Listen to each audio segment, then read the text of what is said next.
बुआ का फोन आया था। बुआ आपको फैम की बर्थडे पर कहां पर लेकर जा रही है? मूवी देखने। नॉट मूवी देखने, कहाँ पे? Trampoline park. एमा देख, तेरे लिए हम डायपर लाए हैं इतने सारे। अच्छा नहीं लगता मम्मा। अच्छा तेरे को अच्छा नहीं लग रहा? नहीं है। ये देख कितने सारे डायपर्स लाए हैं मैंने तेरे लिए। आज हम गए थे अपने दूसरे बंगलो वाले घर में। उसके गैराज में ना हमने एक बॉक्स डंप किया हुआ था। तो आज उस बॉक्स को निकाला तो उसमें से क्या निकला, एमी के इतने सारे डायपर्स। तो हुआ क्या था, जब लास्ट टाइम मम्मा आए थे ना, तो उससे पहले तक एमी डायपर पहनती थी। जब मम्मा आए तो लॉकडाउन लग गया, फिर हम घर पे ही थे। तो हमने ट्राई किया कि एमी का ना डायपर ट्रेनिंग स्टार्ट करते हैं, उसका डायपर छुड़वाते हैं। And luckily within 2 days Amy ऐसे ट्रेन होगी कि उसने उसके बाद कभी डायपर पहना ही नहीं। तो वो जो जितने डायपर उसके उस टाइम हमने परचेज किए हुए थे वो सारे उठाकर हमने एक बार गैराज में रख दिए कि चलो ठीक है, बाद में किसी को चाहिए होगा तो दे देंगे। और फिर हम भूल गए। आज 2 साल बाद हम आ गए हैं, वो खोला और देखो क्या निकला, इतने सारे डायपर। ये सारे अब एमी पहनेगी। और अब एमी को पहनने पड़ेंगे। नहीं। यस। एमा अब कल से डायपर पहनना स्टार्ट, ओके? मुझे अच्छा नहीं लग रहा। क्या अच्छा नहीं लग रहा? हमने डायपर लाया मेरे लिए। आप ग्रोन अप हो गए हो? मैं ग्रोन अप नहीं हूँ, फिर लेकिन मैं किड हूँ। ये बेबीज के लिए होता है, मैं बेबी थोड़ी हूँ। हम जा रहे हैं इंसफिल। और ये देखो मैडम का काम चल रहा है। फ्राइडे को भी यार मैंने बोला था आज सुबह कि मैं 4 बजे काम खत्म कर दूंगी अपना। 7 बज गया, मेरा अभी भी काम खत्म नहीं हुआ है।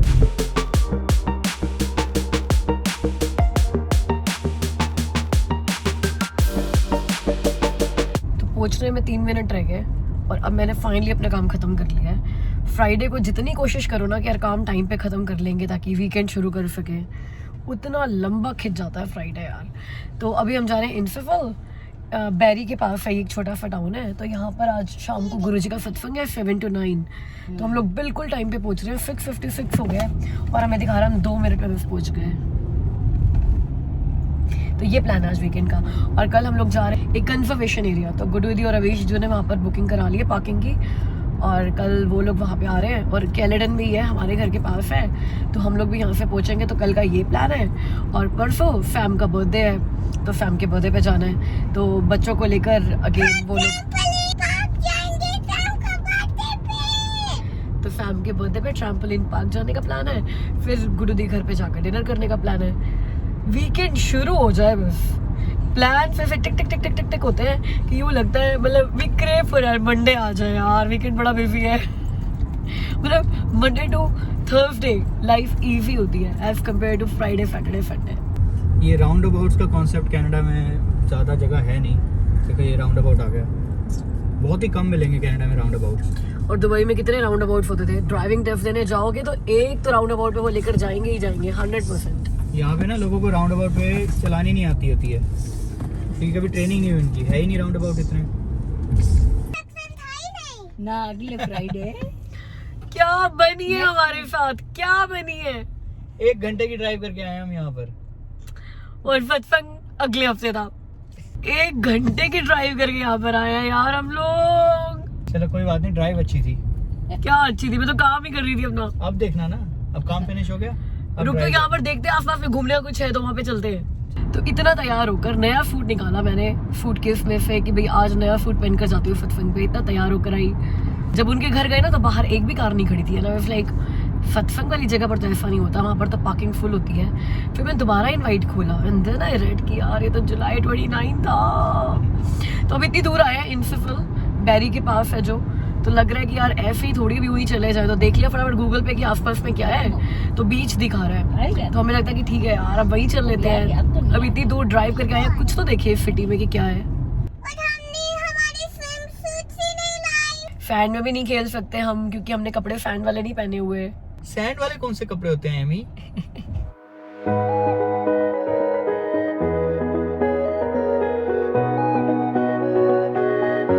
तो हम यहाँ पे एक बीच पे पहुंचे और कहीं हमें पार्किंग नहीं मिली, कहीं पर भी। इट्स नॉट दैट पार्किंग है नहीं, पार्किंग्स बनी हुई थी, लेकिन हर जगह लिखा हुआ था कि ओनली फॉर द रेजिडेंट्स, मतलब जो इस एरिया में रहते हैं ना उन्हीं के लिए है। फिर हमने 2-3 रेजिडेंट से पूछा कि हम गाड़ी पार्क का कर सकते हैं, कहते हैं बीच एरिया है, तो ये जो बीच है ये सिर्फ रेजिडेंट्स के लिए है, यहाँ पे आउटसाइडर्स अलाउड ही नहीं है, इसलिए आउटसाइडर्स के लिए आसपास के एरिया में पार्किंग ही नहीं है, तो पार्किंग भी सिर्फ रेजिडेंट्स ही करेंगे और बीच भी सिर्फ रेजिडेंट्स ही करेंगे। कह रहे अपनी कार पार्क करके कहीं पर आधे पौने घंटे के लिए चले जाओ बीच पे, देख लो बीच।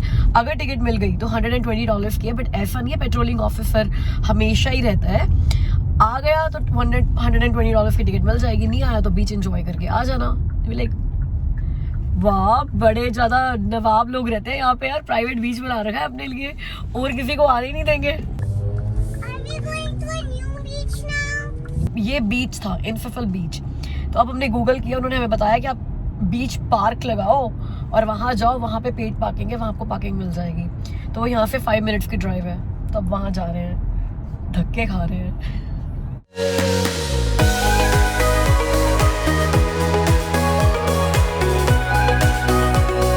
फिर सत्संग पे निकले थे, बीच पहुंच गए हो, कैसा लग रहा है? बढ़िया लग रहा है, बढ़िया लग रहा है। एंजॉय करने आए हैं और क्या है। सत्संग सुनते बैठ के आराम से, गुरुजी के दर्शन होते। अब यहाँ पे कर लेंगे सत्संग। हाँ, यहाँ पे ही कर लेते हैं। चलो बीच में उतरो, चलो उतरते हैं। पानी में उतरो, चलो खड़े हो। हाँ,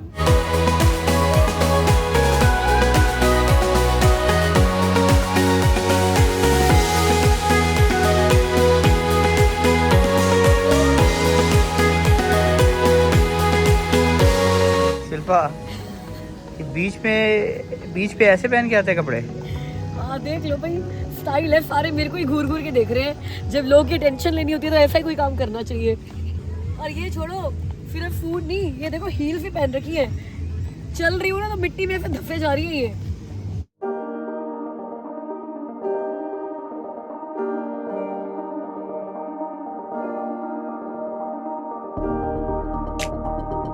एमा, आर यू सैड कि हमारा सत्संग कैंसिल हो गया? No. हाँ, क्यों? क्योंकि हम पेट पूछ के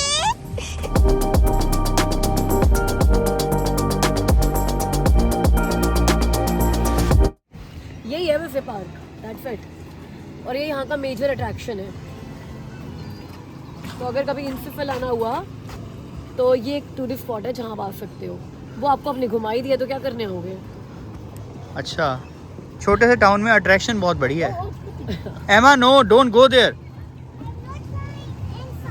कोई बात नहीं, इतना शैलो नहीं है, इतना मतलब इतना डीप स्टिल ही है। You can hurt yourself Amy.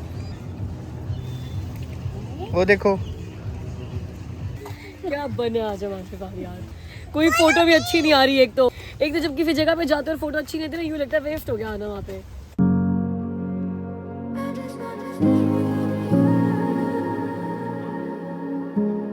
क्या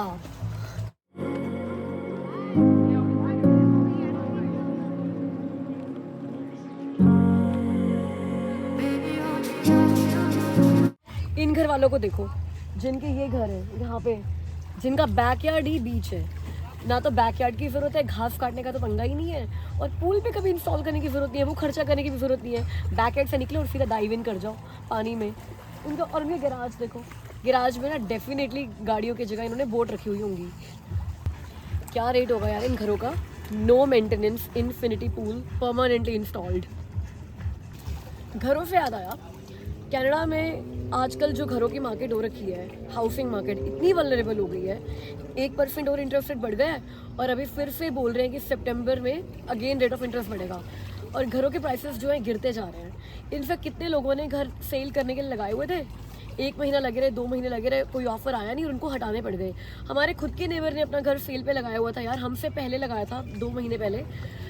ये नहीं कह रही जिन्होंने साथ वाले घर नहीं, साथ वाले घर तो बिक ही गए, आपको पता ही है, कल आपने वीडियो में देखा भी है। लेकिन एक और घर था हमारी स्ट्रीट पे, 3 घर लगे हुए थे सेल के लिए। हमारा एक बिल्कुल जो हमारे साथ वाले हैं उनका, और एक 5-6 घर छोड़ के घर है उनका। तो वो जो 5-6 घर छोड़ के वाला घर है ना, वो भी 4 बेडरूम था लाइक अस। तो जब हमारा 12-10 का बिका ना, तो उनको लगा कि यार अब 12 का ऑफर तो उनको आना ही चाहिए। लेकिन हमारे बिकने के 10-1 दिन के बाद साथ वाला 1,50,000 का बिक गया। उसके बाद तो उनको यार इतने लो बॉल ऑफर्स आए हैं कि उन्होंने बेचारों ने हार के घर ही मार्केट से हटा दिया अपना, कि वो सेल ही नहीं कर रहे। और ये हाल हो रहा है, जिन लोगों ने 2 महीने पहले घर खरीदे थे, मान लो आपने 1.5 मिलियन का खरीदा घर 2 महीने पहले, और आज की मार्केट में आपने क्लोजिंग ली 3 महीने बाद की, आज के मार्केट में अगर आप बैंक के पास जा रहे हो ना बोलने के लिए कि यार मॉर्गेज कर दो, मैंने 1.5 मिलियन का घर लिया है, बैंक कह रहे हैं 1.5 मिलियन मे बी 2 महीने पहले होगा, आज तो ये 1.2 मिलियन 1.3 मिलियन का है, उसके हिसाब से आपको हम लोन देंगे। अगर आप 20% डाउन करो तो 80% 1.2 या 1.3 मिलियन का दे रहा है बैंक लोन। तो ये सिचुएशन ना सबके साथ हो रही है यार, सबके साथ। किसी के भी घर के अप्रेजल ना उतने के आ ही नहीं रहे जितने कि उन्होंने घर खरीदे थे। मतलब जिसने मिलियन का घर खरीदा है उसका अप्रेजल 900 का आ रहा है, जिसने 1.5 मिलियन खरीदा है उसका 1.3 या 1.4 मिलियन का अप्रेजल आ रहा है। उससे फ़र्क पता है क्या पड़ रहा है? मान लो आपने डाउन पेमेंट इकट्ठी की हुई थी 20% के हिसाब से, लेकिन वो आपके प्राइस के हिसाब से 20% नहीं होना। बैंक क्या रेट डिसाइड करता है ना आपके घर का, बैंक तो उसका 80% देगा। आपने चाहे 1.5 मिलियन का घर खरीदा था, बैंक कह रहा है घर आपका 1.2 मिलियन का है, तो बैंक 1.2 मिलियन का 80% देगा, बाकी सारा आप ही को अरेंज करना पड़ेगा down payment.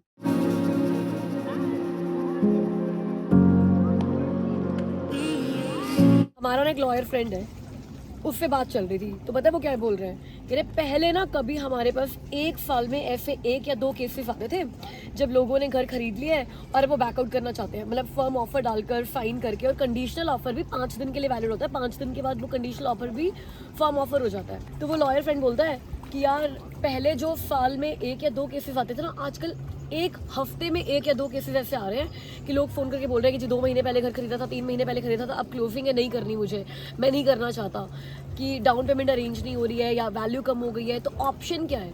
And I also asked that guy कि यार ऑप्शन क्या है लोगों के पास। रियल्टर से पूछा मैंने, हमारे रियल्टर से पूछा, और फैमिली फ्रेंड्स में 2-3 रियल्टर्स हो रहे हैं, उनसे ही पूछा कि आप लोगों के साथ क्या केसेस चल रहे हैं यार, क्या किस्सा चल रहा है, मार्केट में चल क्या रहा है। Why I am sharing that, क्योंकि काफ़ी सारे लोगों ने मुझे हमारी वो होम सीरीज़ वीडियो पे कमेंट करके बताया कि यार कनाडा की मार्केट के बारे में बताओ कि चल क्या रहा है। तो चल पता क्या रहा है, जिन लोगों ने घर खरीद लिए महंगे 2-3 महीने पहले, मार्केट इतनी ज़्यादा क्रैश होने से पहले, क्रैश तो नहीं बोलूँगी, बड़ा कंट्रोवर्सी हो जाएगी, मार्केट स्लो होने से पहले जिन लोगों ने घर खरीद लिया, अब उनके अप्रेजल नहीं आ रहे, बहुत सारे लोग बैकआउट करना चाहते हैं। और इसलिए बैकआउट करना चाहते हैं बिकॉज अब उस मनी से इधर they can buy a bigger house, और सेम हाउस उनको उससे काफ़ी कम मनी में मिल जाएगा। But what options you have? To be true, sorry to say, none. You don't have any option. अगर फर्म ऑफर के साथ आपने घर खरीद लिया है, या जो 5 दिन की कंडीशन डाली थी, आपने कंडीशनल ऑफर दिया था, उसकी कंडीशन 5 दिन पूरे हो गए और आपने बैकआउट नहीं किया है, you have to buy the property.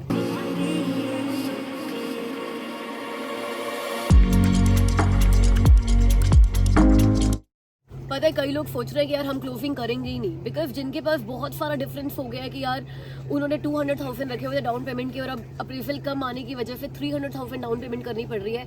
$100,000 arrange करने कोई छोटी बात नहीं है यार। तो अगर किसी ने सोच लिया ना कि हम डाउन पे मतलब हम लोग क्लोजिंग करेंगे ही नहीं, तो पता है क्या होगा? पहली बात तो वो सू होंगे सेलर से, सेलर उनके ऊपर केस करेगा। अब केस में डेफिनेटली सेलर ही जीतेगा, बिकॉज आपने पेपर साइन किया, देयर इज अ कॉन्ट्रैक्ट जो आपने साइन किया है। अब चाहे वो किस्सा साल चलता है या 2 साल चलता है या फिर 6 महीने में रिजल्ट आता है, एक तो सेलर का जितना भी खर्चा होगा केस लड़ने का वो बायर को पे करना पड़ेगा, फिर जो बायर ने डिपॉजिट पे किया था वो तो फोरफिट होगा ही होगा।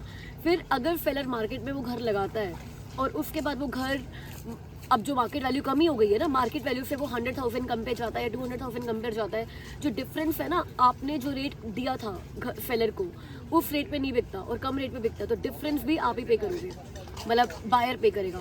तो बायर की जेब से क्या जाएगा? अपने लीगल एक्सपेंसेस जाएंगे क्योंकि वो भी तो केस लड़ेगा, सेलर के लीगल एक्सपेंसेस जाएंगे क्योंकि सेलर भी अपने लीगल एक्सपेंसेस उसके ऊपर ही डालेगा, और सेलर की प्रॉपर्टी जितने कम में सेल होएगी डिफरेंस भी पे करेगा, डिपॉजिट भी जाएगा और हाथ में कुछ आएगा भी नहीं, मतलब घर भी नहीं आएगा। तो इन सिचुएशंस में तो ऐसा होता है कि यार कहीं से करके कुछ भी करो, या तो आप बैंक्रप्सी फाइल करो या फिर घर को क्लोज ही करो। अदरवाइज जो दूसरा ऑप्शन है ना, क्लोज ना करने वाला और फ्यू हो जाने वाला, वो ऑप्शन तो और भी ज़्यादा महंगा है। और अगर ऐसा किस्सा होगा कि सेलर ने आपके ऑफर के बेस पे दूसरा घर खरीद लिया, जैसे हमने भी तो अपने बायर के भरोसे, उस कॉन्ट्रैक्ट के भरोसे दूसरा घर खरीदा है ना, और वो क्लोजिंग नहीं कर पाया क्योंकि आपने क्लोजिंग नहीं करी, तो वो भी फ्यू होएगा, सेलर भी फ्यू होएगा अपने वाले सेलर से, वो भी सारे खर्चे यू विल हैव टू पे, इवन इट वेरी एक्सपेंसिव। तो या इस मार्केट में जब तक मार्केट स्टेबल नहीं हो जाती, मेरे को लगता है कि यार either you should have big money in your bank account to close off your own, या तो फिर होल्ड ही करना चाहिए। व्हाट डू यू से? आप लोगों का क्या कहना है मुझे कमेंट्स में जरूर बताओ। हमें भी ऐसे कमेंट्स आए थे हमारी वीडियोस पे कि आपने बहुत जल्दबाजी की घर लेने में। मानती हूँ, पूरी तरह से मानती हूँ कि हमने जल्दबाजी की घर लेने में। ये 1% जो एक और इंटरेस्ट रेट बढ़ गया है ना, इसके बढ़ने की वेट करनी चाहिए थी।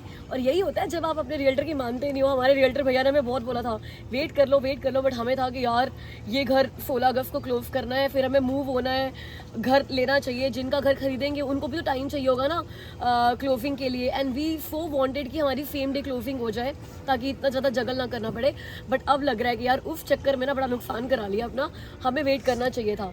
और बहुत अच्छी इंटेंशन के साथ लिखा लोगों ने कि यार आपको पहले अपने घर की क्लोजिंग हो जाने देनी चाहिए थी और उसके बाद अगला घर खरीदना चाहिए था, बिकॉज मार्केट ऐसी ही चल रही है। हो सकता है कोई इश्यूज आ जाए, तो आई अंडरस्टैंड। बट क्योंकि जब हमने ये वाला घर लिया था तो हमारे साथ भी इश्यूज आए थे और हम भी क्लोजिंग नहीं कर पा रहे थे, फिर भी we had to do something और क्लोजिंग की हमने। तो वी न्यू कि यार ऑप्शन और तो किसी के पास होता नहीं है फर्म ऑफर देने के बाद, तो क्लोजिंग तो होगी ही। और अगर नहीं होगी तो फिर जैसा सबके साथ हो रहा है वो हमारे साथ होगा। विल सी, आपको अपडेट तो करते ही रहेंगे कि हुआ क्या है आखिर। अभी तो भगवान की तरफ से सब ठीक है और टाइम लेस देन 1 मंथ रह गया, आगे भी सब ठीक ही रहे। तो विशेस ऑल द बेस्ट। अब घर चलते हैं, कुछ है नहीं खास यहाँ देखने के लिए। हो गया बस जो हो रहा था, बेवकूफ़ बन गए हम आज।